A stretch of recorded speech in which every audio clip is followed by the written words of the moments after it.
Hello friends! Kallis Eesti rahvast, tere tulemast! See tuleb minu story time.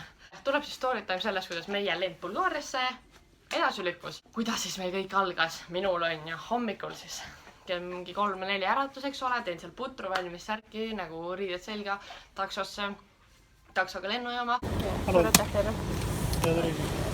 Ja siis on sinna, vaatan, okei, siuke suht kõik inimesed on kohal, teeme check-in ära ja siis läksime, ma ei tea, väravatest edasi või nagu ootasime seal, siis läksime väravate juurde, kuna me olime enne kuulnud, et selle lennufirmaga on probleeme, siis me olime suht kindlad, et nagu meiega võib tulla ka mingi asi, aga siis ma ei tea, meil oli vist pool tundi lennuki väljumiseni ja siis ei öeldud midagi ja siis nagu inimesed hakkasid juba järjekorda võtma ja siis nad olid mingi, et 5:30 vist öeldi meile või? Jah, pool tundi läheb aega. Ja et kell 6 pidid vist siis üt. No igatahes nad ütlesid, et pool tundi läheb hiljem, on ja siis me olime okei, davai, läheme uuesti järjekorda ja siis mingi kella 6 oli jälle pool tundi ja siis me nagu tegime seal oma panuseid, istusime seal, ma ei tea, mis me tegime, lõhna lasime, sõime, jõime, üritasime aega mööda saata, sest et kõik olid mingi ramp väsinud olid kõik ja siis me vaatasime, et sellel tablool on kirjas siis, et lend väljub 22:30 hoopis, kell oli hommikul 7 ja siis me mõtlesime, okei, me ootame ära, et nagu mis nad räägivad seal kõlaritest, siis kõlaritest öeldigi, et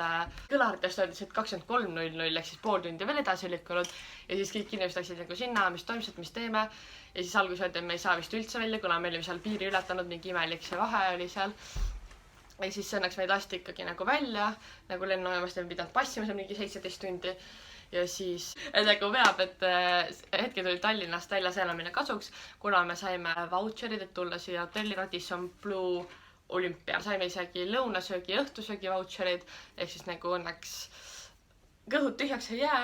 Ja siis veel tuli välja, et me saame sauna kasutada, jõusaali kasutada ja ujulat kasutada, mis on nagu see hotellituba nagu megakena, nagu arvatavasti panen siia kuskile mingid need klipid, et oleks ikka näha. Nagu väga hea, me saime selle toa, et ei pea konutama kuskil lennujaamas. Ja see oligi siis see story time ja nüüd on eeldatav aeg ja me peame olema 9 õhtul jälle lennujaamas ja siis peaksime kell 11 väljuma, et saada siis Bulgaariasse lõpuks, fingers crossed. Jah.